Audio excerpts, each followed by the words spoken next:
What is up, you guys? And thank you so much for stopping by once again. And welcome back to Arca-Scans, where we go over this week's potential movers directly from my scanner. Before we get started, please make sure to subscribe to the channel, like the video, and share the video with a friend so that you and them could consider joining our trading community in Discord called Arca Bulls. With that said, let's dive right into the charts. Happy Monday, everybody. And please let me just go ahead and warn you that I do not have my glasses on. I don't know where they are. Actually, I think I left them at mom's house, right? So bear with me as my monitors are a bit far away. But I think I could still do it, right, you guys? So I want to talk to you about ticker symbol AMBI, as there are some potentials here for a continuation to the upside. And by the way, congratulations to those who actually took the positions yesterday based on ticker symbol BE and ticker symbol MODG, which are currently up. All right, you guys, so good deal here. Let's go ahead and now move on to this chart right over here. Let's start off with the 6 hour. Okay, so first of all, let's go ahead and just notice right here that there is a formation for us to look at, right? So let me get rid of some things.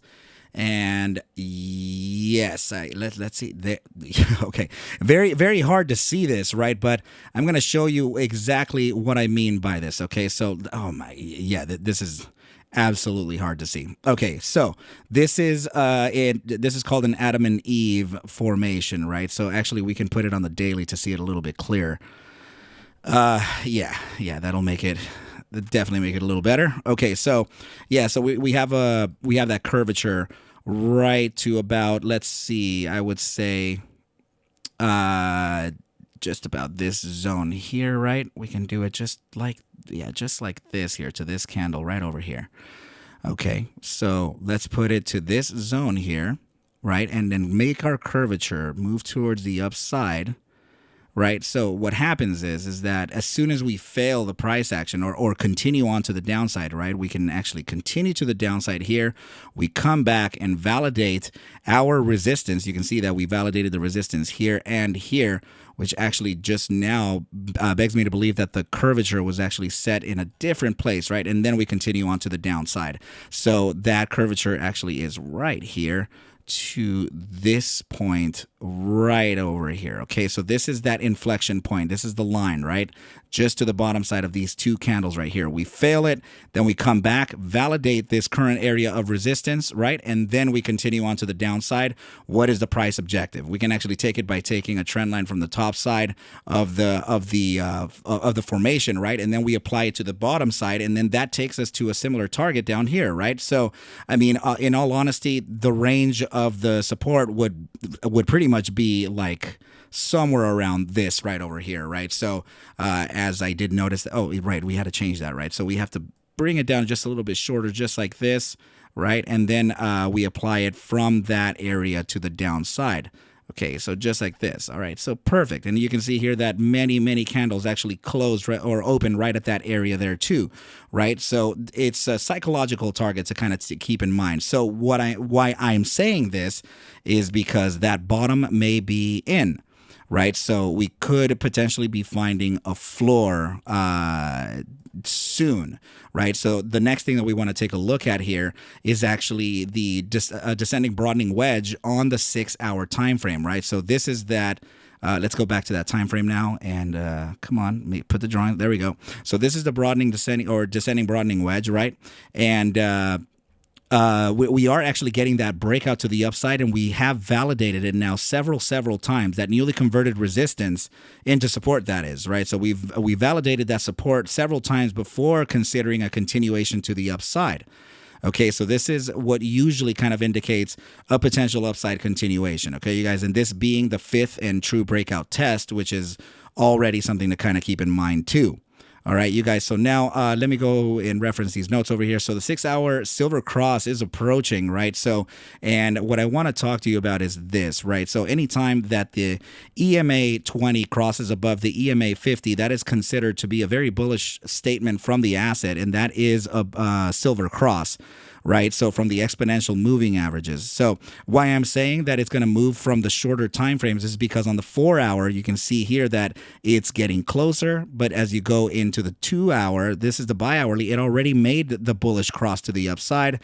And of course, the hourly and 30-minute already have those bullish crosses as well. So yeah, so what we're looking at here is a cascading event or a domino effect, right? So the shorter time frames are going to cascade into each other, thus pressuring the moving averages above each other. And this would be a very bullish thing moving forward because, first of all, we want to cross moving averages on an upside pivot. Sometimes we cross them on a downside pivot. I get it. That's cool. It has a short-term play, but it's honestly more effective when we do have an upside pivot cross of moving averages, right? So that would be highly ideal, and it looks like we are on that path already, right? So that those two moving averages are converging, right? Or they're coming really close to each other, okay? So let's go ahead and reference the notes and see what else we have. So yeah, so now in reference to the 6-hour fibs, let's just go ahead and take a look at that, right? So fibs, as in the Fibonacci retracement tool, this is kind of what I look at to pair with geometrics, right? So per the playbook rules, this broadening descending wedge, that take profit zone would actually be at about $8 and let me say $8.30. And please note, is all the way to the right over here, the 2-spot 618 at 827. So it's definitely following a geometric sense here. Okay, you guys, and in fact, the price action from today has actually moved upside of the 0.618 Fibonacci ratio. The reason why this is good is because now we have not only this wick high from this 6-hour at about 688 as a form of support, but also that very strong 0.618 golden mean. Okay, so we'll have, let's see, 681 to about 689 as a kind of a zone to consider some type of position, right? So please, I still encourage you to continue paper trading and continue trading in a simulator, even with these real tickers, right? So that you can continue your training and validate your strategies before actual live cash trading. Okay, you guys. So now what we need to do is, I believe I already got all those notes out of the way. Now what we need to do is actually dive into the very short time frames, because this is where we're going to potentially get that edge, right? So 30-minute immediate short term, let's take a look. The RSI is already pivoted towards the upside. However, we have a little bit of a downside on stochastic momentum with increasing volatility, meaning that we may have a very slight opportunity to, or very slim opportunity to get in, right? So it would be very short-lived. So it would actually have to be a fast move here, okay, which now brings a little more validity to this 681 to 689 range, right? So now in respects to the upper term timeframes, like the 30-minute and the hourly in this case, then I would actually go to the 30-minute and take a look at this moving average, the exponential 20 period at 664. That could be another area for us to consider, right? So let's just go ahead and draw it in like this, 664 to the current candle lows, which is this one right over here, and we'll go ahead and put it just like that. And that now gives us another range of potential long zones, right? So 664 to 668. All right, you guys. So now as far as the upside is concerned, so then we would obviously go up to some higher time frames and take a look at what those potentials are.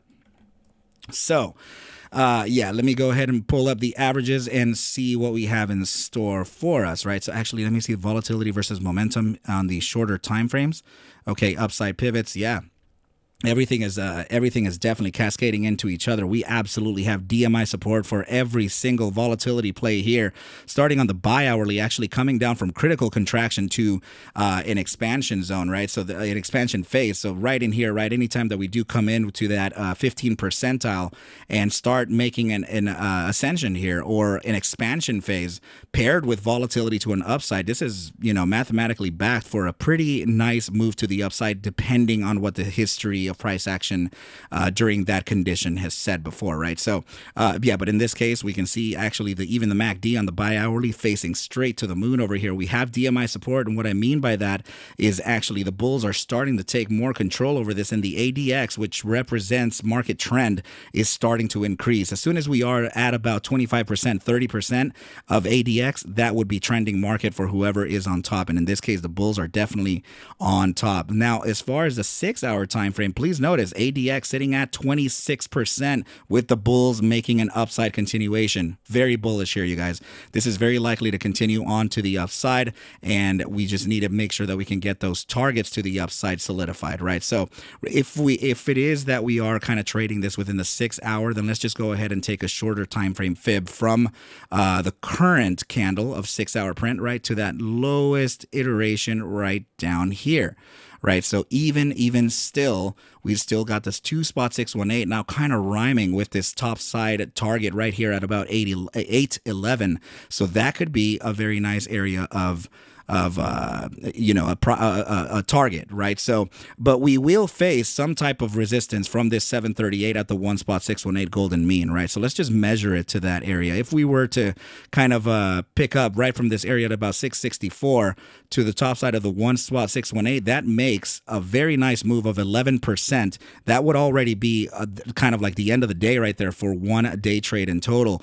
The next target would actually be, of course, at that 2.618, which makes it about a 20% move to the upside, and the 6 hour target of the psychological target of the broadening descending wedge would actually take us to the top side of about almost 25% move to the upside. Okay, you guys, so this is looking like it's pretty nice, and I do see it as kind of primed.